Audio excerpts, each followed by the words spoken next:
기도하겠습니다. 내가 곧 그들을 나의 성산으로 인도하여 기도하는 내 집에서 그들을 기쁘게 할 것이며 그들의 번제와 희생을 나의 제단에서 기꺼이 받게 되리니 이는 내 집은 만민이 기도하는 집이라 일컬음이 될 것임이라. 사랑과 은혜가 풍성하신 하나님, 거룩하고 복된 주님의 날 주님의 백성들이 주님 앞에 영과 진리로 예배하기 위하여 모였사오니 오늘 이 예배 자리 모인 우리 모두에게 충만하게 임재하여 주시옵소서. 하나님의 은혜로 준공된 과관련 센터가 하나님께서 기꺼이 받으실 만한 예배가 언제나 드려지며 만민이 기도하는 아름다운 초소가 되게 하여 주옵소서. 우리 주님 예수 그리스도의 이름으로 기원하옵나이다. 아멘.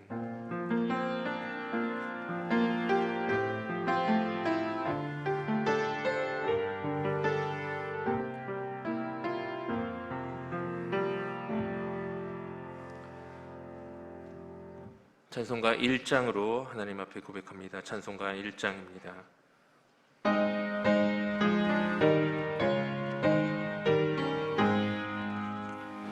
만복의 근원 하나님, 온 백성 찬송 드리고 저 천사여 찬송하세. 찬송 성부 성자 성령.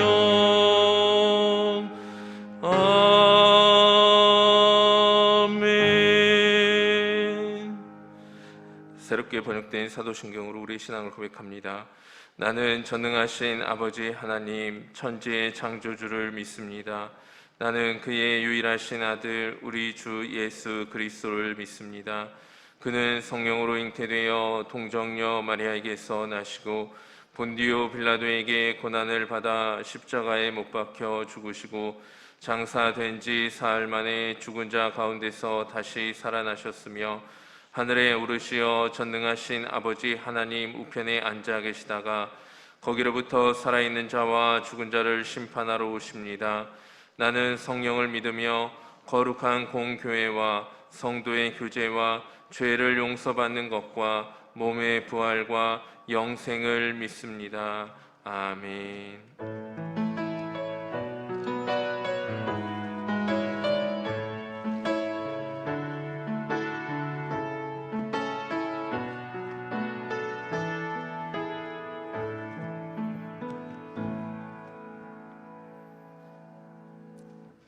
알파와 오메가가 되시고 시작과 끝이 되시는 전능하신 아버지 하나님 감사합니다.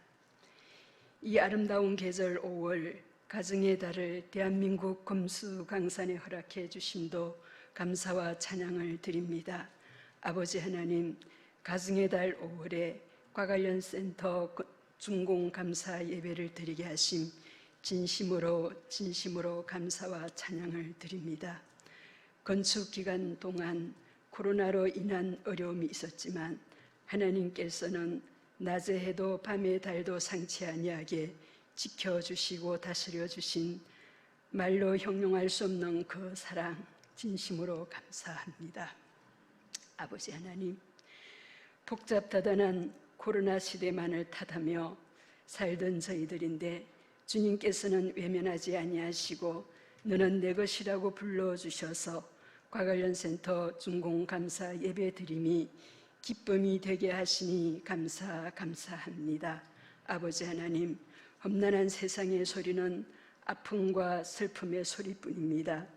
소망이 없어 보일지라도 앞이 캄캄할지라도 하나님께서 지켜주시는 우리 아이들은 예언을 하고 청년들은 환상을 보고 아비들은 꿈을 꾸고 우리의 후손 미래 세대들이 과관련센터 공간에서 그리스도의 물결이 파도치며 부흥의 불길이 타오르게 역사해 주시옵소서. 아버지 하나님, 하나님을 아버지로 섬기는 저희들, 하나님을 더욱더 사랑하며 교회를 더욱더 기쁨으로 섬기는 우리 모두가 되게 도와주시옵소서. 아버지, 100년을 넘어 비상하는 우리 광래교회 섬기게 하시니 감사합니다. 여기까지 이끄신 주님 앞에 무릎 꿇고 기도할 때마다 믿음의 선조들의 눈물의 기도가 저희들의 마음을 감동케 합니다. 아버지 하나님, 지금 우리 모두는 진심으로 교회를 섬기며 진심으로 하나님 말씀에 순종하여 후대의 자손들에게 본이 되는 믿음의 아비가 다 되게 하여 주시옵소서. 아버지 하나님, 이 나라 이 민족을 불쌍히 여겨 주시옵소서. 병든 이 땅을 고쳐 주시옵소서. 이 민족을 전능하신 아버지 하나님 앞에 바로 세워 주시옵소서. 정치와 경제, 문화가 하나님 앞에 바로 세워지게 하옵소서. 아버지 하나님, 특히 우리 교회 구역과 남녀 선교회가 든든히 세워져 이 시대의 위기를 극복하는 견고한 믿음의 거루터기가 되게 하여 주시옵소서. 교회 학교와 청장년, 각 기관, 각 부서가 더욱 성장하여 이 땅의 다음 세대를 선도해 나가는 축복의 도구로 사용해 주시옵소서. 이 시간 강단에서 선포하시는 생명의 말씀을 통해 온 백성과 만물이 주의 도를 깨닫고 하나님께로 돌아오는 놀라운 은혜의 시간 되게 하여 주시옵소서. 강단의 꽃으로 장식한 손길도 붙잡아 주시고 보이지 않는 곳에서 예배를 섬기며 헌신하는 손길이 닿는 곳마다 주의 영광이 깃들게 하여 주시옵소서. 예배의 시종을 주님께서 주관하시며 예배를 통해 주님 홀로 영광 받아 주시옵소서. 우리 주님 예수 그리스도의 이름으로 기도드립니다. 아멘.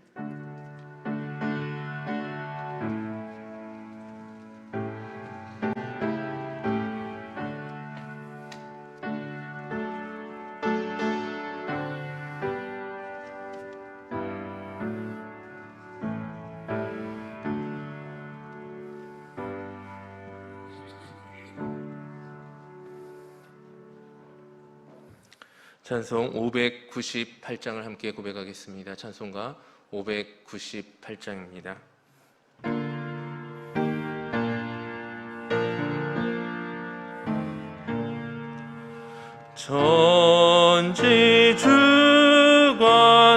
전지주관하는 주님 어디에나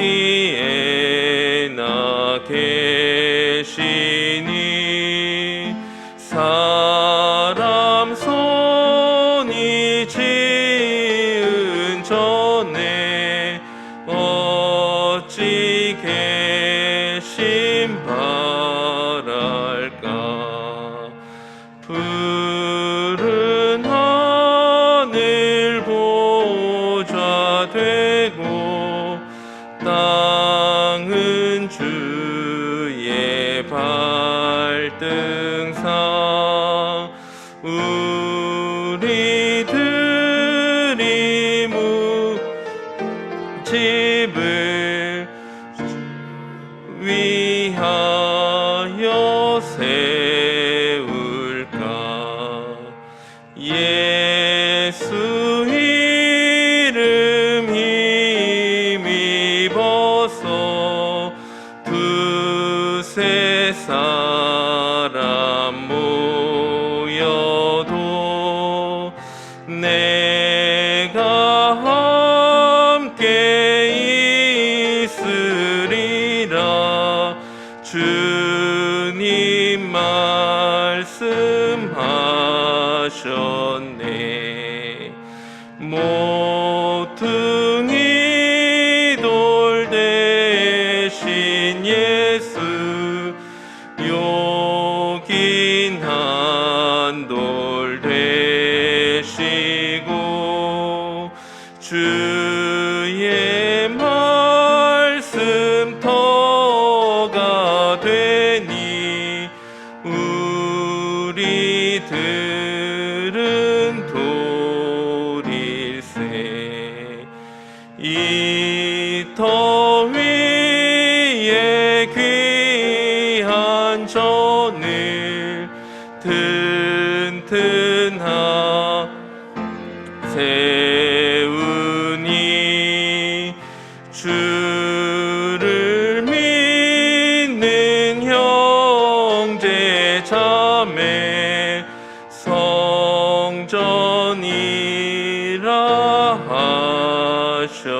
하셨네. 아멘.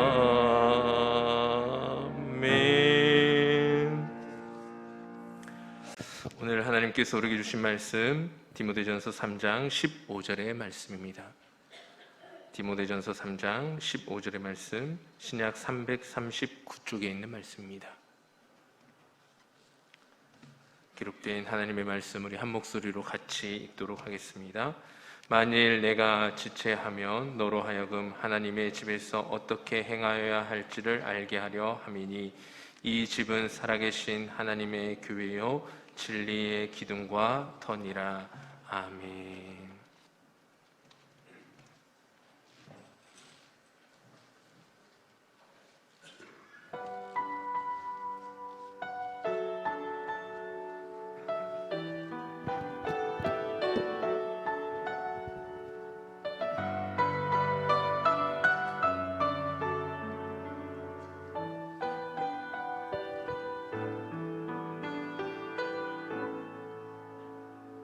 내 평생 살아온 길 뒤돌아보니 짧은 내 인생길 오직 주의 은혜라. 주의 은혜라. 주의 은혜라. 내 평생 살아온 길 주의 은혜라. 주의 은혜라.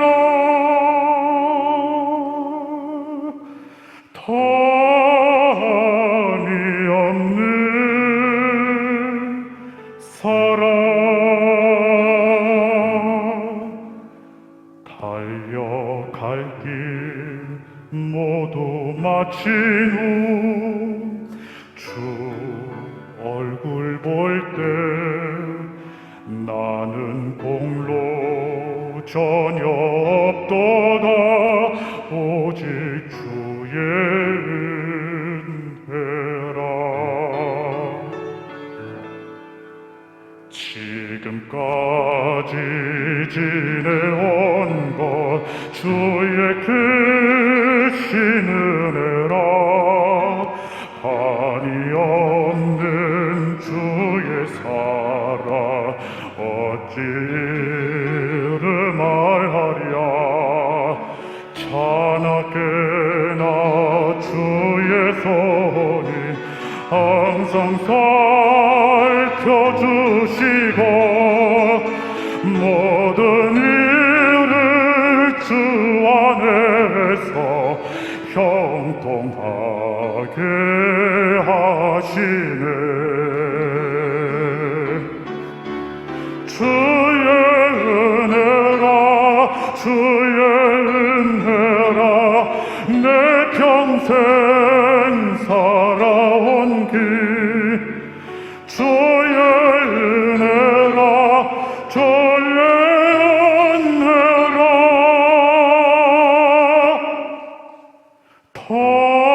담이 없는 사랑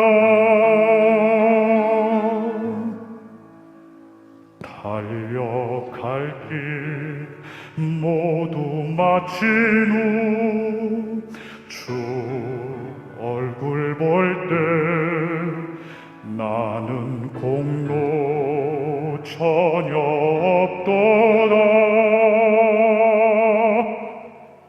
오직 주의 은혜라.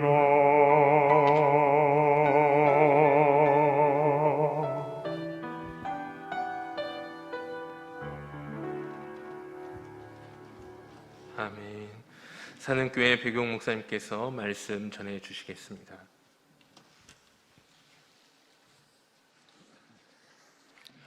할렐루야. 반갑습니다. 인근 사는교회 담임 목사입니다. 오늘 특별한 시간에 이렇게 부름받아서 부족한 제가 서게 되었습니다. 2부 예배 설교하고 나서 내가 지금 우리 양 버리고 남의 집에 와서 뭐하나 그런 생각이 들었습니다. 그런데도 잘 반겨주시고 또 부족한 설교지만 잘 들어주셔서 제가 은혜가 되었습니다. 여러분 축하합니다. 참 잘하셨습니다. 세문안교회는 언더우드 선교사를 기념합니다. 정동감리교회는 아펜젤라 선교사를 기념합니다. 그리고 선교사를 기념하는 교회들이 남쪽에 몇몇 교회가 있습니다만은 서울에는 이 근처에는 광릉맥 교회가 유일합니다. 부럽습니다.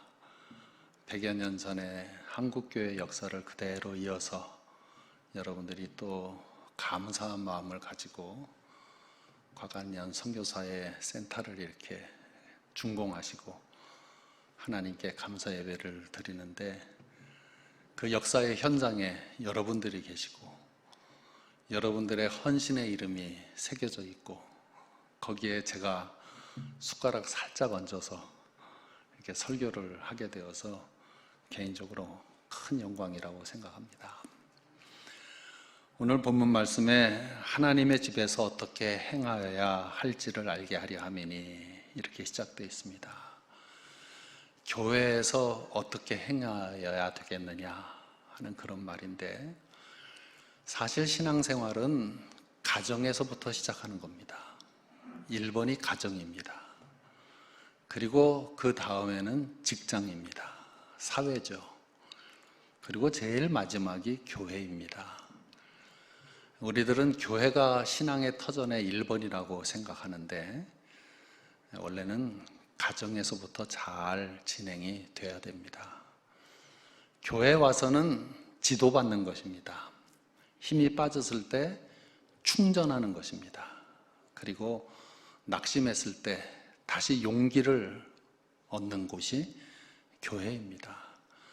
그런 거로 새 건물의 준공 감사 예배를 드리면서 이 예배 시간을 통해서 또 이 교회에서 여러분들의 신앙의 옷깃이 다시 잘 메어지고 새 사람의 용기를 얻으시고 새 능력으로 덧입혀지는 은혜의 시간이 되시기를 축원합니다. 오늘 한 절 말씀 가운데 하나님이라고 하는 단어가 2번이나 나옵니다. 우리는 지금 하나님 앞에 나왔습니다. 이것을 분명히 해야 되겠어요. 사람 보러 온 것 아닙니다. 사람 만나러 온 것 아닙니다. 그리고 어떤 봉사를 하기 위해서 나온 것도 아닙니다. 우선적으로는 하나님 앞에 나왔다. 이것을 분명히 인식하셔야 될 것입니다. 그런데 여러분들을 생각하시는 하나님은 어떤 분이십니까? 하나님 그러면 어떤 생각이 드십니까? 하나님은 예배 시간에 조는 것도 용서해 주시는 하나님이다. 그렇게 푸근한 마음 갖고 계시고 나오시지는 않는지 모르겠네요. 전반적으로 우리 한국 사람들, 한국교회 교인들은 하나님 그러면 무서워합니다. 왜 그러느냐? 그건 집안의 아버지가 무서워서 그래요. 우리 아버지들 왜 이렇게 엄격하기만 했는지, 왜 이렇게 혼내기만 했는지, 용돈도 잘 안 주면서 맨날 야단만 치시는 거예요. 그러지 마라, 그러지 마라. 근데 유대인들이 하나님을 그렇게 인식했어요. 하나님께서는 율법을 주셨고 그 율법을 어기면 영락없이 심판하시는 하나님이시다. 이렇게 생각하고 하나님 앞에 나왔기 때문에 유대인들은 자유함이 없었어요. 늘 덜덜 떨면서 그걸 경외라고 하면서 그렇게 두려운 마음을 가지고 하나님 앞에 나왔습니다. 요즘 젊은 아빠 엄마들 참 아이들한테 잘해요. 젊은이들 하는 걸 보면 나도 저런 아빠 밑에서 자랐었으면 좀 더 좋은 사람이 됐을 텐데 그런 생각을 해봅니다. 잘하시는 겁니다. 그 아빠들이 아이들에게 그렇게 친절하게 잘해주면 그 아이들은 하나님에 대해서 아주 부드러운 마음을 갖게 돼요. 저는 아직도 엄격한 아버님 밑에서 자란 영향 때문에 하나님을 두려워하는 마음이 남아 있습니다만은 그래도 저희 아버님의 좋은 점, 그것 하나를 기억하고 있어서 하나님에 대한 믿음을 굳게 갖고 있습니다. 이런 일이 있었어요. 저도 청소년 시절, 질풍노도의 시절에 반항 많이 했습니다. 엄마 아빠 말 일부러 안 들었어요. 속을 썩이니까 아버지가 어느 날 나가라 그러더라고요. 추운 겨울인데 집을 나가라는 거예요. 그래서 또 용서해 주세요 그러면 되는데 나갈게요 그러고 나갔어요. 근데 대문 밖을 탁 나가보니까 너무 추워. 갈 데가 없어요. 저녁 굶었습니다. 밤이 깊었습니다. 집에 못 들어가고 대문 밖에서 서성이면서 집안을 이렇게 기웃거렸는데 저를 내쫓은 아버지가 마루에 나와서 신문을 보고 계시면서 저를 기다리는 거예요. 12시가 다 됐어요. 통금이 있었습니다. 이거 들어가야 되겠는데 아버지가 여전히 마루에 앉아 계시는 거예요. 대문 밖에서 달달 떨면서 아버지가 들어가서 주무실 때까지 기다렸어요. 근데 아버님 밥 꼬박 세시더니 새벽 4시 반에 새벽 예배 가시겠다고 나오시는 거예요. 얼른 쓰레기통 뒤에 숨었습니다.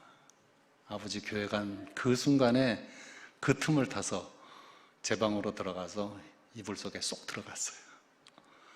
새벽 예배 갔다 오신 아버님께서 제 방에 들어오시더니 제가 있는 것을 보시고 이마를 딱 이렇게 손을 짚으시고 혹시 감기 걸렸나 짚어보시고서는 헛기침 한번 하시고 당신 방으로 들어가셨어요. 여러분, 제가 지금 나이가 64이거든요. 64년 동안 이 얘기 오늘 이 자리에서 처음 하는 거예요. 어느 곳에서도 얘기하지 않았어요. 우리 교회에서도 얘기하지 않았어요. 저는 저를 끝까지 기다려주신 아버지, 그 추억으로 아버지는 나를 사랑하신다. 그 믿음 가지고 아들의 본분을 다했습니다. 뭐 별로 말 없으세요. 우리 아버지 무뚝뚝하세요. 그런데 아버지의 사랑은 그렇게 깊으셨고 진실했어요.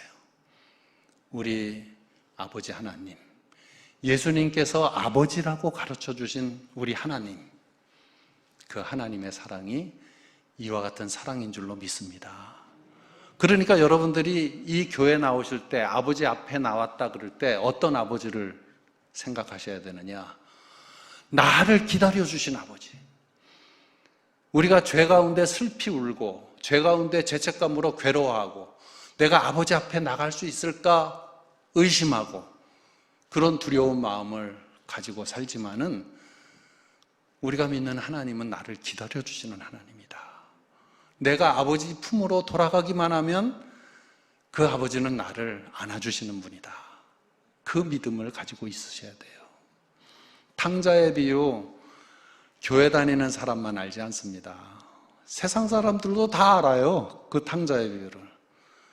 탕자가 아버지 곁을 떠나서 2년 반 동안 재산을 다 탕진하고 창기와 더불어서 방탕하게 지냈지만 돌아왔을 때 우리 아버지는 과거를 묻지 아니했어요. 너 그 재산 다 어쨌느냐? 너 왜 내 말 안 들었느냐? 책망하지 않았습니다. 그냥 돌아온 게 기뻐서 내 아들이 죽었다가 다시 살아 돌아왔다고 잔치를 벌이시고 동네 사람들과 더불어서 함께 기뻐하시고 삐진 큰아들에게는 나와 함께 기뻐하자 그렇게 말씀하실 정도로 우리 하나님은 돌아오는 당신의 아들을, 당신의 자녀를 맞아주시고 기뻐해 주시는 하나님이십니다. 혹시 이 자리에 삐뚤어진 마음 갖고 계신 분 있으세요? 뭔가 원망스럽고 신앙생활하는데 기쁨이 없고 불만이 많거나 시험에 들어있거나 그러신 분들이 있으세요?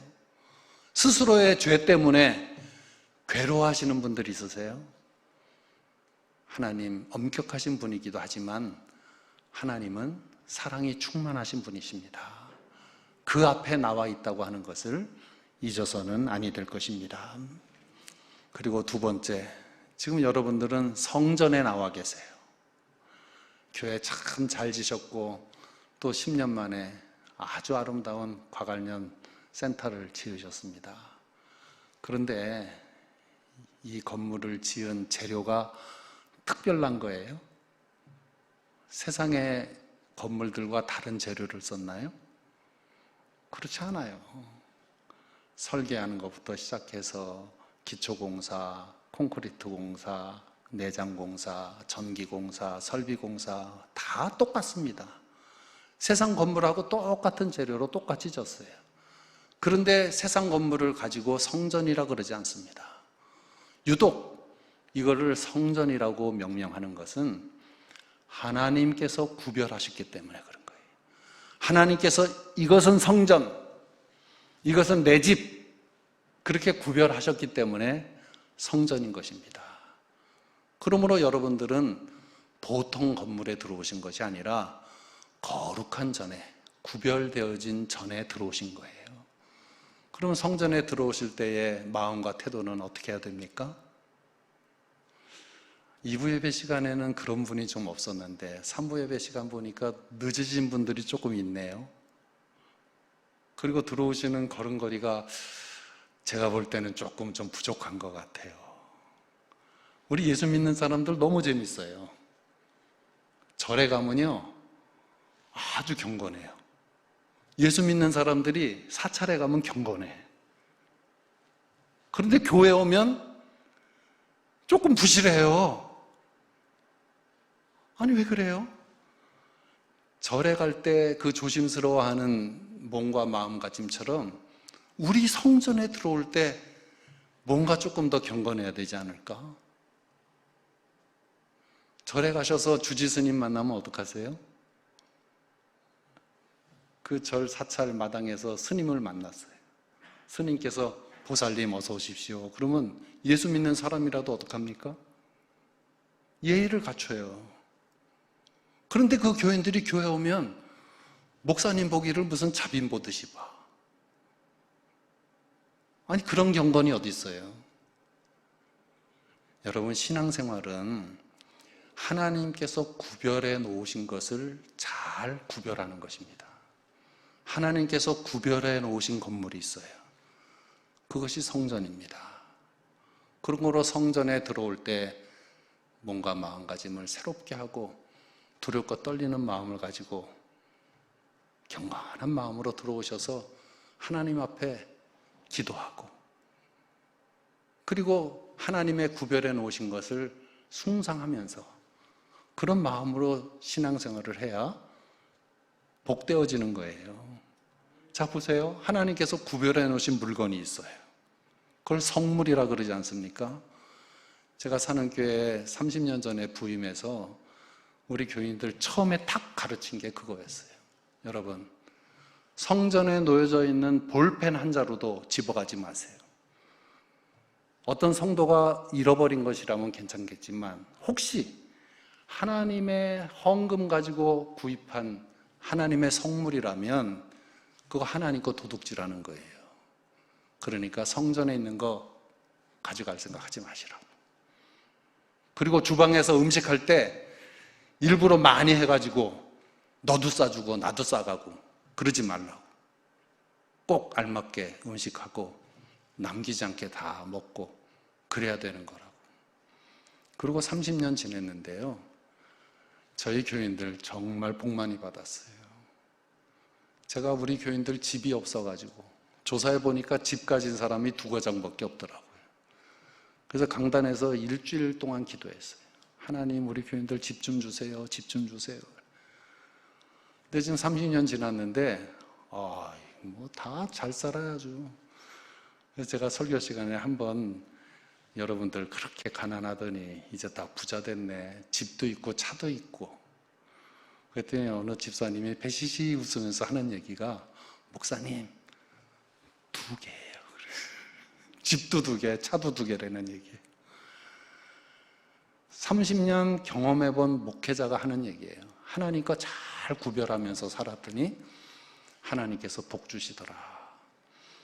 하나님께서 구별해 놓으신 시간이 있어요. 주일날 11시 반, 이거 하나님께서 정해 놓으신 시간입니다. 내 마음대로 그것을 왔다 갔다 할 수가 없는 거예요. 하나님께서 구별해 놓으신 장소와 시간에서 예배 드릴 때 복되어지는 거예요. 내친 김에 하나 더 말씀드릴게요. 하나님께서 구별해 놓으신 사람이 있어요. 누구죠? 여러분 알아서 하세요. 히브리서 13장 17절. 하나님께서 구별해 놓으신 사람에게 순종하지 아니하고 그분에 대해서 비방하고 그분과 거역하고 잘 될 턱이 있나.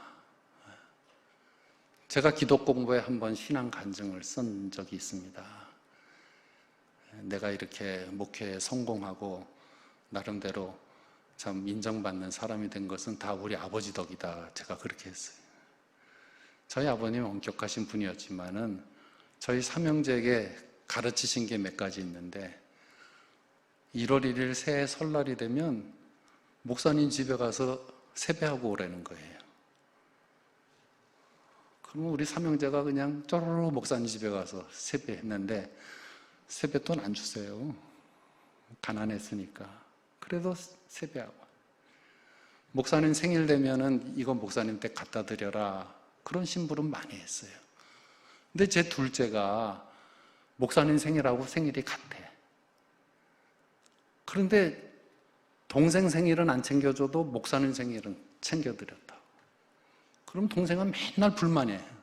오늘 내 생일인데 내 생일인데 네 건 없다. 근데 목사님은 갖다 드려라.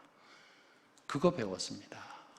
뭐 저희 집안 내력이기도 하지만 그랬더니 하나님께서 우리 삼형제 다 복을 주셨어요. 아, 이거 참 하나님의 사람 잘 구별하니까 하나님께서 복 주시는구나. 근데 더 큰 일이 있어요. 여러분 혹시 시카고의 천재 엄마 이야기 들어보셨어요? 몇 년 전에 굉장히 센세이션한 화제거리였는데 우리 한국인 엄마예요. 애 둘이 다 천재야. IQ가 측정할 수 없음. 200이 넘어서 측정할 수 없음. 그렇게 나와요. 10살 때 이미 시카고 의대에 들어갔어요. 둘 다 남매가. 그리고 바이올린과 피아노 연주 솜씨는 전공자 수준이에요. 그런 엄청난 아이를 두 자녀를 주셨는데 그 엄마가 누구냐면 청년부 시절에 청년부 회장을 짝사랑했던 청년부 부회장이었어요. 그 청년부 회장이 저예요. 저하고 같이 청년부에 있었어요. 대단한 여자 아닙니다. 서울 간호전문대학 나와서 간호사 했었어요. 그러다가 어떻게 미국에 이민을 갔는데 거기서 일본 사람 구애를 받아서 결혼했는데 천재를 낳았다고. 제가 그 진경애 씨의 인생을 잘 알죠. 하나님이 그 진경애를 왜 축복했을까? 그냥 목사님 그러면 끔찍해요. 청년 때부터.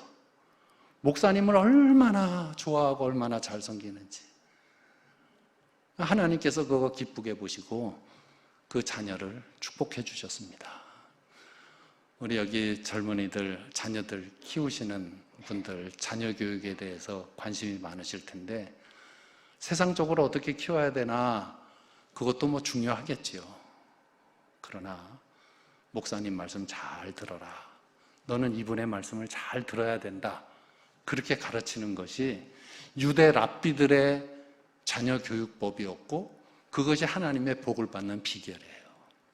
하나님께서 구별해 놓으신 것을 제대로 구별하지 못하면서 어떻게 신앙적 유익을 구할 수 있겠습니까? 나는 지금 성전에 나와 있다 하는 것을 여러분 꼭 기억하시기를 바랍니다. 세 번째로 예배드리러 나오신 거예요. 그렇죠? 우리는 옛날에 예배 본다 그러다가 많이 혼났어요. 야, 보는 게 아니라 드리는 거다. 서비스라 그래요. 나를 드리는 거예요. 근데 예배를 드린다고 할 때 우리가 제사를 드리듯이 내가 제주가 되어서 앞에 위패를 모셔놓고 그 앞에 절을 하고 하는 개념으로 생각하지만, 유대의 개념은 내가 제주가 되는 것이 아니라 내가 제물이 되는 거예요. 제물이. 로마서에 있는 말씀처럼 하나님의 기뻐하시는 산 제물로 드리라. 근데 이 제물은 죽어야 되는 거잖아요. 완전히 죽이기 위해서 목을 자릅니다. 그리고 배를 가르고 각을 뜹니다. 피를 다 쏟아서 태웁니다. 그것이 제물이에요. 그런데 요즘 예배드리는 우리 성도님들이 죽어있는 제물이 아니라 살아있는 제물이에요. 예배 시간에 여전히 살아있어요. 그 마음과 감정이 다 죽어서 하나님께 드려질만 해야 되는데 죽어있지를 않아. 쉽게 말씀드리면 예배를 드리는 가운데서도 내 마음에 미움이 가득 차 있어요. 내 마음에 섭섭함이 가득 차 있어요. 내 마음에 원망이 가득 차 있어요. 심지어 내 마음에 복수하려는 마음이 있어요. 예배 끝나기만 해봐라. 내가 그 사람 만나가지고 끝장을 보겠다. 그런 마음을 가지고 예배 시간에 앉아 있어요. 그거 예배 드리는 거 아니에요. 우리가 하나님께 감사 예물을 많이 드리죠. 사업 성공해서 감사합니다. 등려 감사합니다. 결혼시켜서 감사합니다. 그런 감사 예물도 참 아름답지만 목회를 하는 목회자의 입장에서는 어떤 감사 예물이 들어왔으면 좋겠나, 그 바라는 게 있어요. 하나님 말씀 듣고 내가 크게 깨달았습니다. 이제 내 마음에 미움이 다 사라졌습니다. 내가 누구든지 다 용서할 수 있습니다. 저는 이제부터 주님 말씀을 잘 듣겠습니다. 내 딱딱한 마음이 부드럽게 되었습니다. 제가 변해서 새 사람 됐습니다.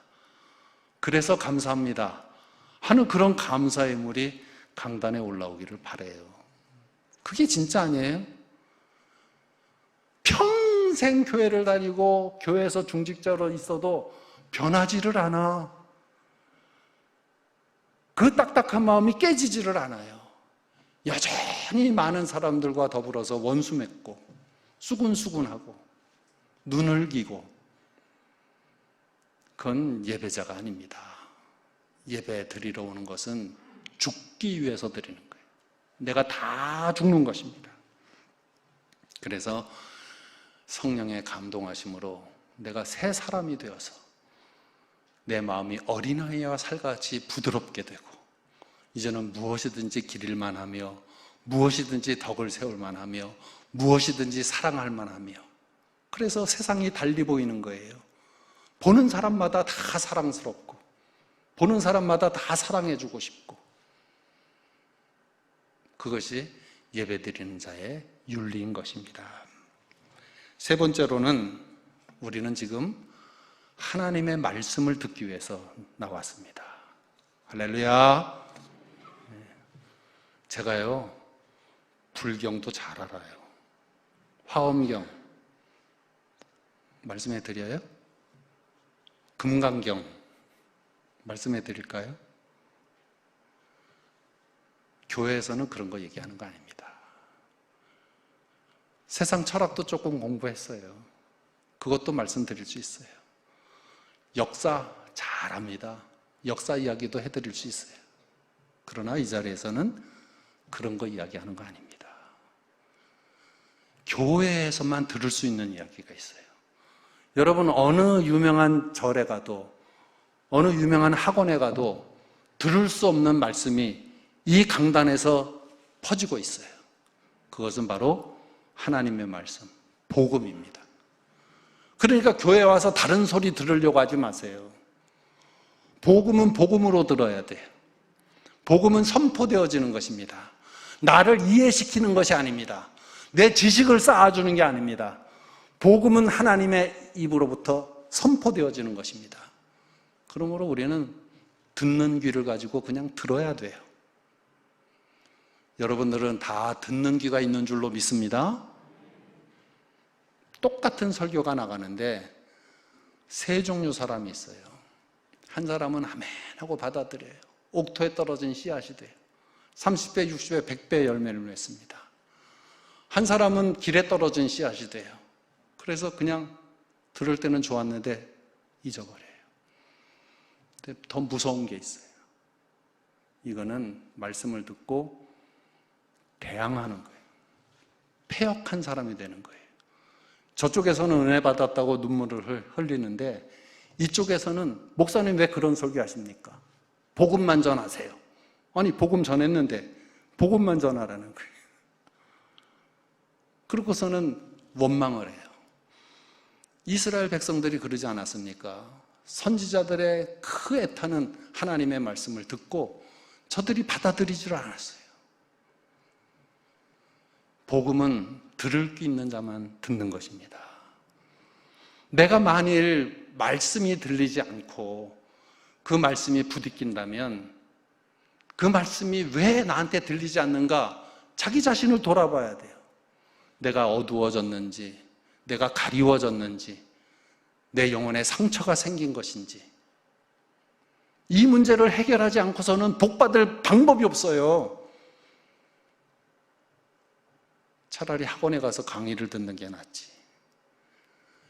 나의 영적인 생명이 여기에 있다는 것을 분명히 알고 주여 말씀하옵소서 주의 종이 듣겠나이다. 주님께서 말씀하시면 제가 듣겠나이다. 그 정도의 신앙의 자세가 돼야 그것이 교회에서 어떻게 행해야 되는가 하는 것을 말씀해 주시는 그 말씀에 대한 이해가 되어지는 거죠.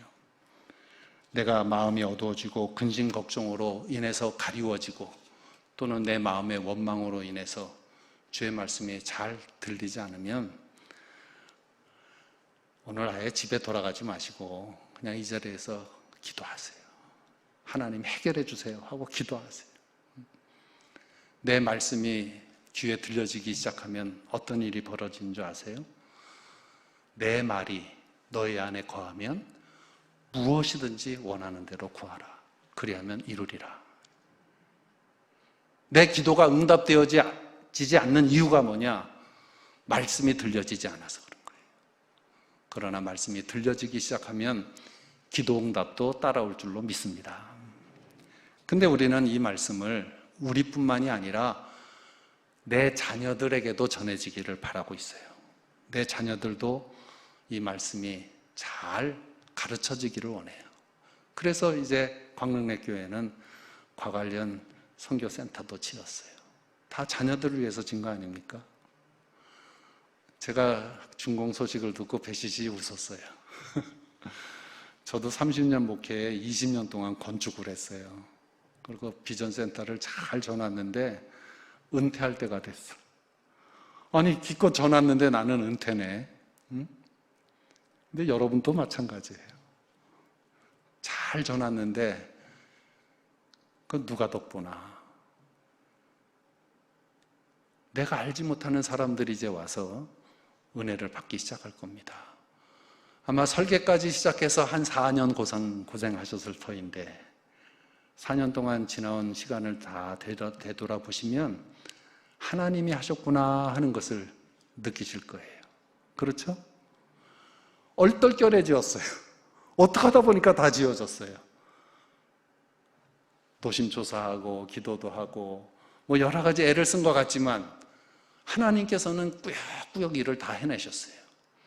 내가 죽어 없어진 다음에 혹시 내가 이 교회를 어떤 상황으로 인해서 떠난 다음에 내 후대 사람들이 와서 이 건물에 대한 혜택을 보게 될 것이지만 그러나 분명한 것은 하나님의 역사 속에 여러분들이 수고하셨다는 것입니다. 하나님의 영광이 크게 드러나게 되는 거지요. 그래서 우리는 기도합니다. 우리 선조들이 우리들에게 하나님의 말씀을 심어주기 위해서 그렇게 애쓰고 노력하셨던 것처럼 이제 우리들도 우리 후손들에게 하나님의 말씀을 잘 강론하고 가르쳐야 되는데 신명기 6장 6절로 7절에 있는 말씀처럼 오늘 내가 네게 명하는 이 말씀을 너는 마음에 새기고 내 자녀에게 부지런히 가르치며 집에 앉았을 때든지 길을 갈 때든지 누워있을 때든지 일어날 때든지 이 말씀을 강론하라. 이 말씀을 여러분들이 기억하고 이제 자녀들에게 하나님의 말씀을 가르치게 될 것입니다. 우리가 후손들에게 남겨주는 것 가운데서 무엇을 남겨주는 것이 가장 좋은 것이냐? 부모된 자로서는 집 한 채라도 좀 물려주고 싶고 또 살아갈 수 있는 넉넉한 돈도 좀 남겨주고 싶고 그러시겠지만 우리가 거기에 대해서 너무 신경 쓰다가 우리 자녀들에게 하나님 말씀 심어주는 것에 실패했어요.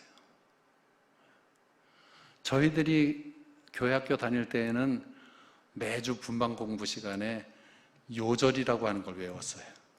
선생님이 배경원 그러면 네 그러면서 헌금을 10원 이렇게 내면서 지난주 요절을 외우면 출석, 요절, 헌금 이렇게 출석부에다 체크를 하고 그 요절을 매주 외우면서 그 하나님의 말씀이 우리의 등불이 되고 양식이 되었어요.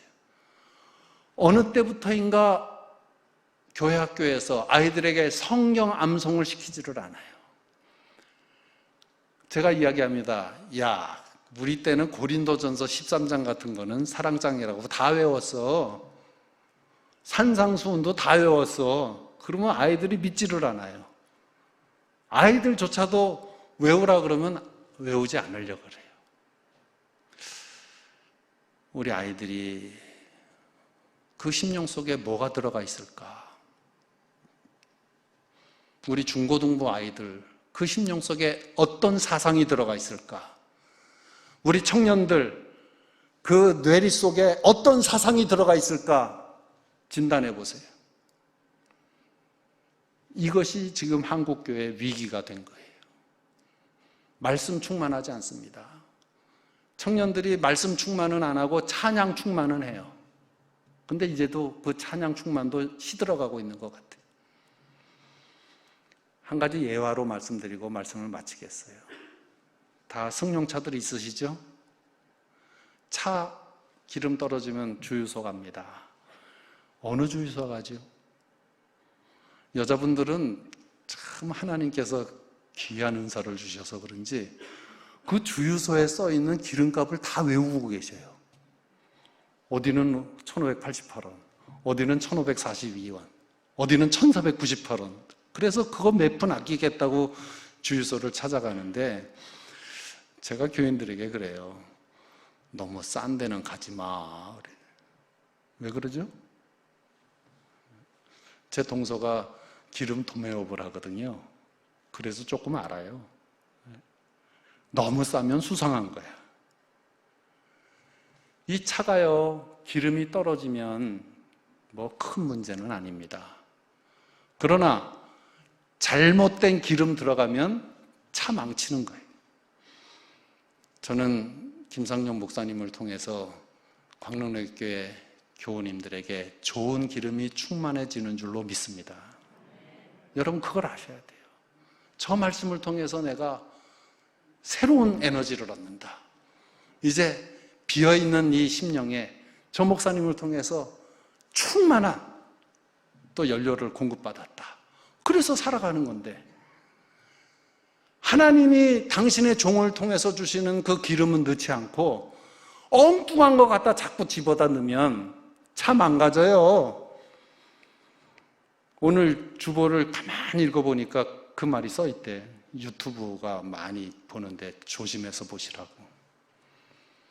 우리 청년들이 동성연애, 무슨 페미니스트 이야기, 공산주의, 사회주의 이런 헛된 사상에 빠져서 그 아름다운 새벽 이슬과 같은 20대, 30대의 좋은 시간을 그 낭비하는 것을 보면서 가슴이 아픕니다. 우리 자녀들에게 귀한 것 잘 심어주는 그런 교육기관이 되기를 바라고 아름다운 교회, 귀한 성도님들이 되어야 되겠습니다. 기도하겠습니다. 하나님 아버지, 주님의 은혜를 감사합니다. 광릉내교회를 축복해 주셔서 우리들에게 복음을 전해준 귀한 선교사님을 기억하게 하시고 그 은혜에 감사하는 표정으로 아름다운 건물을 준공하면서 하나님께 이렇게 감사드리며 또 우리의 신앙의 자세를 다시 한번 고쳐잡을 수 있도록 귀한 말씀 주시니 감사합니다. 모쪼록 성령 충만한 교회가 되어지고 성령 충만한 성도들이 되어져서 하나님의 영광을 크게 드러내는 가운데 훌륭한 자녀들을 많이 양육해 내어지는 복된 교회가 되게 하여 주시옵소서. 예수님의 이름으로 간절히 기도드리옵나이다. 아멘.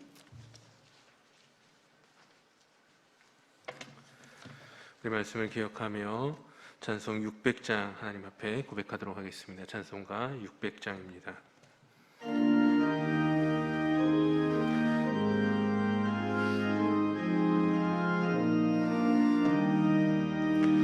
교회의 참된 터는 우리 주 예수라. 그 귀한 말씀 위에 이 교회 세웠네. 주 예수 강림하사 피 흘려 샀으니 땅 위의 모든 교회 주님의 신부라. 온 세계 모든 교회 한 몸을 이루어 한 주님 섬기면서 한 믿음 가지네. 한 이름 찬송하고 한 성경 읽으며 다 같은 소망 품고 늘 은혜 받도다. 땅 위의 모든 교회 주 안에 있어서 하늘의 성도들과 한 몸을 이루네. 오 주여 복을 주사 저 성도들 같이 우리도 주와 함께 늘 살게 하소서.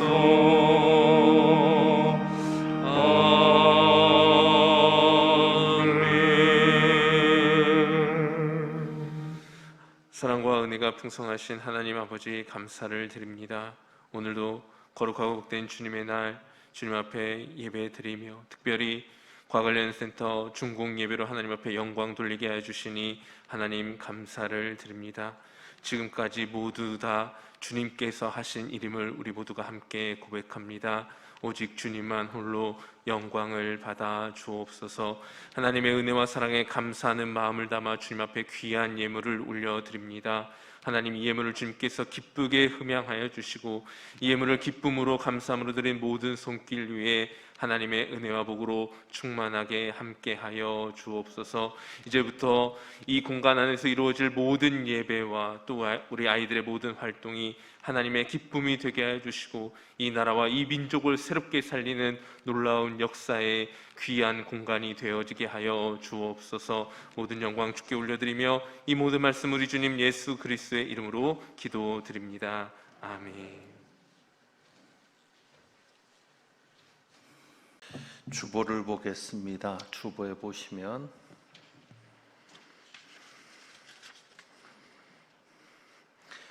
사진이 있는 부분이 있습니다. 광릉내교회 과관련센터 사진에 밑에 있는 글을 우리 한번 같이 읽겠습니다. 같이 읽습니다. 시작. 모든 것을 하나님이 하셨습니다. 모든 것이 하나님의 은혜입니다. 모든 영광을 하나님께 돌립니다. 아멘. 여러분이 마이크 때 보이시죠? 제가 강단에 서면 항상 내려야 됩니다. 올려야 됩니다. 마이크 때를. 그런데 마이크 때를 내리게 하는 유일한 목사님이십니다. 영상에 찍힌 거 보니까 이거보다 훨씬 더 머리가 높이 나오시는, 그래서 내가 늘 우러러 보게 되는 참으로 존경하는 우리 백용훈 목사님께서 귀한 말씀을 전해 주셨습니다. 우리 목사님은 순교자 집안이십니다. 그래서 목사님을 볼 때마다 또 가정에 대한 이야기를 들을 때마다 하나님을 위해 죽음으로 헌신했던 이에게 하나님이 얼마나 복을 주시고 자자손손 책임을 져 주시는지를 우리 목사님을 통해서 많이 보고 감동을 받고 도전을 받게 됩니다. 우리 목사님은 산흥교회에 오셔서 30년 목회를 하셨습니다. 교회에서는 백요한 목사님으로도 불립니다. 그만큼 사도 요한 같은 사명을 감당하셔서 백요한 목사님으로도 불리는데, 노회에서 공식 성함이 백용훈 목사님이어서 저희도 그렇게 주보에 이름을 실었습니다. 목사님 오셔서 5번을 건축했습니다. 저는 2번 했는데 목사님은 5번 하셨습니다. 본당 1번 지으시고 교육관을 2번 지으시고 또 리모델링을 1번 하시고, 그리고 산흥 비전센터 여러분 아실 겁니다. 그렇게 5번을 건축하셔서 정말 건축에 대해서 또 누구보다도 헌신함에 대해서 또 그 이후에 복받음에 대해서 깊이 경험하신 목사님이시기 때문에 오늘 준공 감사 예배 때 누구보다도 목사님을 모시고 싶었습니다. 마침 하나님께서 또 기회가 되게 해주셔서 바쁜 중에 또 이렇게 함께 말씀을 나누게 되어서 너무도 감사를 드립니다. 우리 목사님께 한번 감사의 박수를 드리겠습니다. 고맙습니다.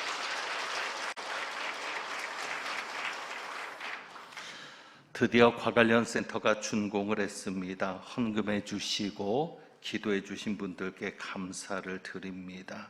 특별히 건축위원장으로 헌신해 주신 정용탁 장로님, 또 건축회계로 애써주신 유영아 집사님께 감사드리고, 정말 없는 살림에 여러 가지 재정적인 어려움 속에서도 숫자를 맞춰 가시고 살림을 사시느라 수고하셨던 우리 재정위원장, 재정부장 최명수 장로님, 또 재정회계 오이택 집사님께도 감사를 드립니다. 또 김성민 목사님이 저를 도와서 건축 기간 동안 참여를 많이 썼습니다. 정말 고생했습니다. 우리 김성민 목사님께도 또 다른 부목사님들께도 감사를 드립니다. 아직 공사가 완전히 끝난 것은 아닙니다. 준공은 났지만 각종 시설을 완비해야 되는 일이 남았습니다. 이런 시설들이, 필요한 것들이 채워지는데도 어려움이 없도록 여러분이 기도해 주시기를 바랍니다. 특별히 지하 1층 아이들을 위한 카페와 어린이를 위한 시설에 대해서 갖추어져야 되는 일들이 남아 있습니다. 이제 여러분들이 오늘부터는 자유롭게 과관련 센터를 보실 수 있는데, 지하 1층에 특별히 샤워실을 갖추었고 4층에는 게스트 하우스를 갖추어 놓았습니다. 여러분들이 한번 둘러보실 수도 있겠습니다.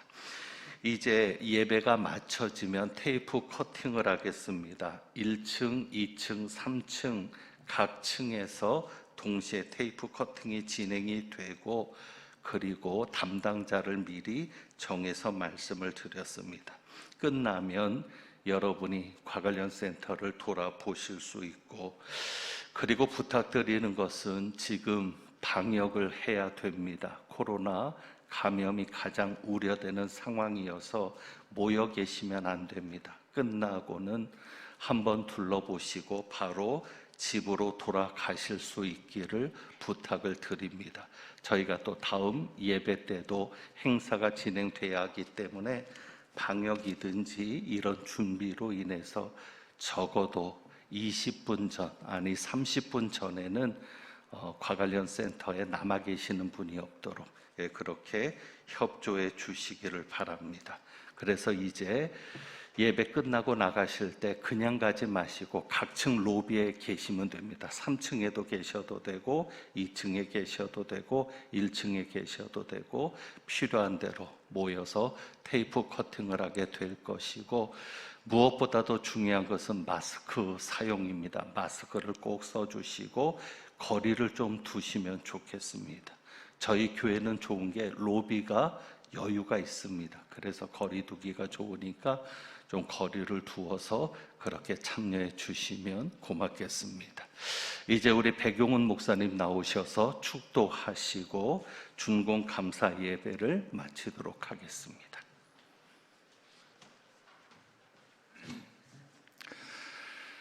이제는 우리 주 예수 그리스도의 무한하신 은혜와 아버지 하나님의 완전하신 사랑하심과 성령님의 친밀하신 교통하심이 하나님 은혜의 역사에 쓰임받는 것을 다시 되새기면서 하나님께 크게 영광 돌리기를 다짐하는 광릉내교회 모든 성도들 머리머리 위에 이제로부터 영원토록 함께하옵시기를 간절히 축원하옵나이다. 아멘.